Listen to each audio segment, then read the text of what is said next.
Hola a todos, somos BrainTEO y en el día de hoy les traemos un nuevo BrainTEL News sobre control moderno, en la cual se va a realizar el control de la velocidad de un motor de corriente continua por medio de la realimentación de estados, haciendo uso de MATLAB y Simulink.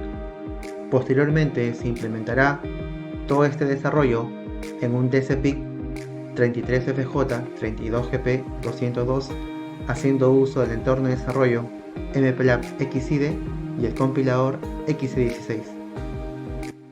Lo primero que tenemos que tener en cuenta es identificar a la planta. Normalmente la planta se encuentra definida en el tiempo continuo, ya sea por medio de su representación en espacio de estados o su equivalente en función de transferencia. Esta planta que se encuentra acá la hemos obtenido mediante un proceso de identificación haciendo uso del software MATLAB. Esa planta se corresponde para este caso con este motor de corriente continua.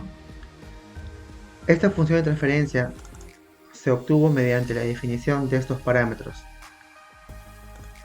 Una vez que hayamos identificado la planta, ya sea por medio de su función de transferencia o por medio de sus ecuaciones en espacio de estados, lo que tenemos que hacer ahora es discretizar dicho sistema. Esa discretización se realiza con el fin de poder implementarlo en un microcontrolador. La discretización que se va a realizar es por medio de la aproximación rectangular del integrador, la cual se realiza por la siguiente transformación, donde S indica la variable compleja del plano de Laplace y la variable z indica la variable compleja del plano z, y t indica el periodo de muestreo. Una vez que tenemos el sistema discretizado, lo que tenemos que hacer ahora es aplicar una ley de control. Para aplicar la ley de control de realimentación de estados, tenemos que garantizar que el sistema sea completamente controlable. Y además, para poder estimar los estados no observables, tenemos que garantizar que el sistema sea observable. Estas dos cosas lo vamos a realizar mediante el uso de un script de MATLAB. En este script de MATLAB lo que estamos haciendo es primeramente discretizar el sistema. Obtenemos las matrices de estado, de entrada y de salida. Definimos la matriz de controlabilidad, la matriz de observabilidad por medio del sistema dual. Luego, en esta condición if, lo que hacemos es determinar si el sistema es controlable y observable.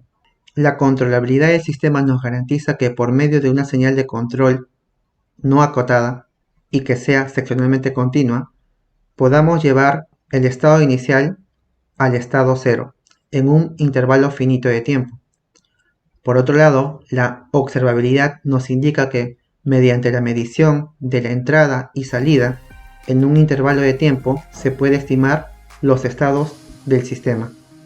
Estos parámetros de la sobreelongación y el factor de amortiguamiento determinan los parámetros de la respuesta transitoria. Hemos definido que el tiempo de asentamiento sea de 3 segundos. Elegimos los polos en lazo cerrado del sistema continuo, hacemos la transformación mediante la invariancia del impulso y luego de eso diseñamos el controlador. El diseño del controlador lo realizamos por medio de la ecuación de Ackermann, y esto de acá se realiza en MATLAB por la función place. Esta variable k, o el vector k, determina la matriz de realimentación de estado. Ahora lo que vamos a hacer es simular este primer sistema. En este sistema lo que se ha realizado justamente es eso, la realimentación de estados. Ese vector k lo hemos calculado en un script de MATLAB. Acá estoy colocando un set point de 300 RPM, dado que la función de transferencia relaciona voltaje y da como salida RPM. Ahora vamos a realizar la simulación. Hemos colocado solamente 10 segundos de simulación. Vamos a observar ahora cómo ha respondido el sistema. Observamos que la salida, que corresponde con la velocidad, en este caso está definido en tiempo discreto porque lo vamos a implementar en un microcontrolador.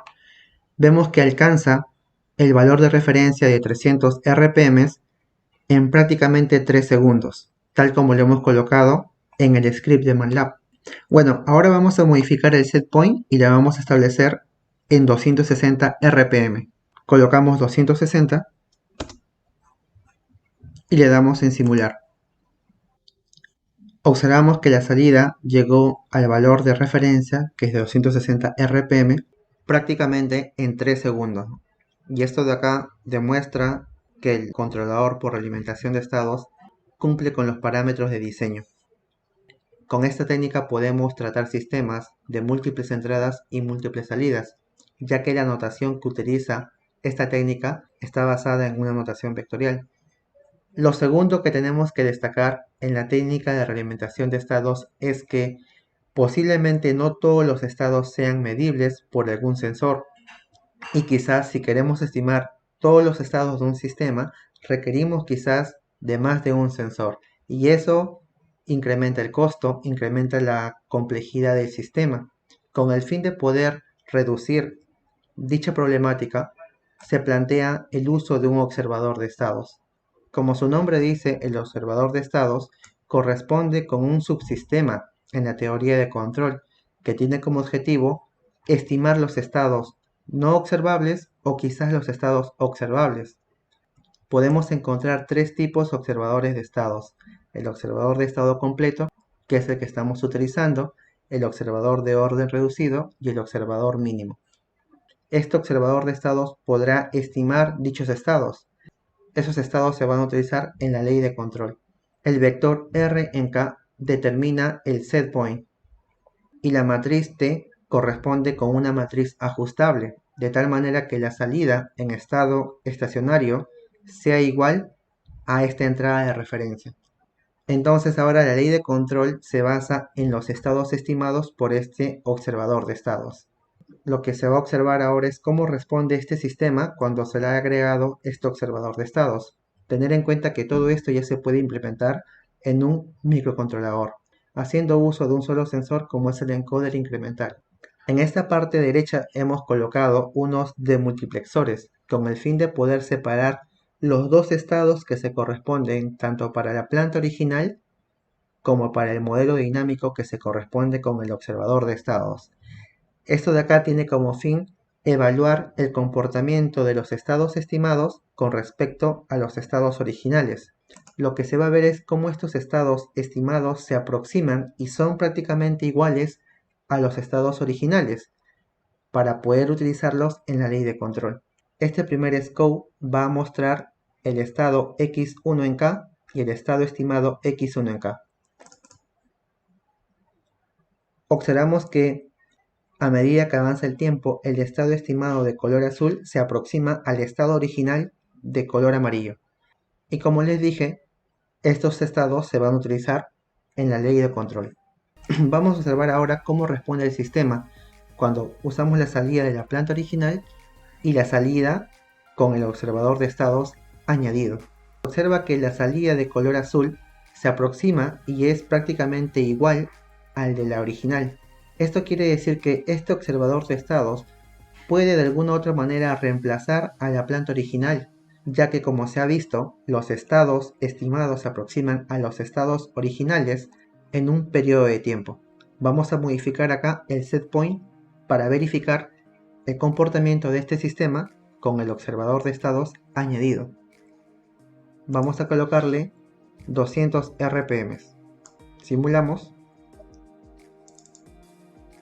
y observamos que la salida de color azul llega a ser igual a 200 RPM. Todo ese controlador discreto se va a realizar e implementar en un DCPIC 33FJ32GP202 haciendo uso del entorno de desarrollo MPLAB XIDE. Bueno, esto ha sido todo por este Braintel News. No olvides que nos puedes encontrar en Facebook como Braintel y en YouTube como Braintel Perú. Realizamos capacitaciones y asesorías en proyectos tecnológicos haciendo uso de la inteligencia artificial, la ingeniería de control, el procesamiento digital de señales e imágenes y el desarrollo electrónico haciendo uso de sistemas embebidos de la compañía de Microchip y tecnologías open source. Nos vemos hasta la próxima.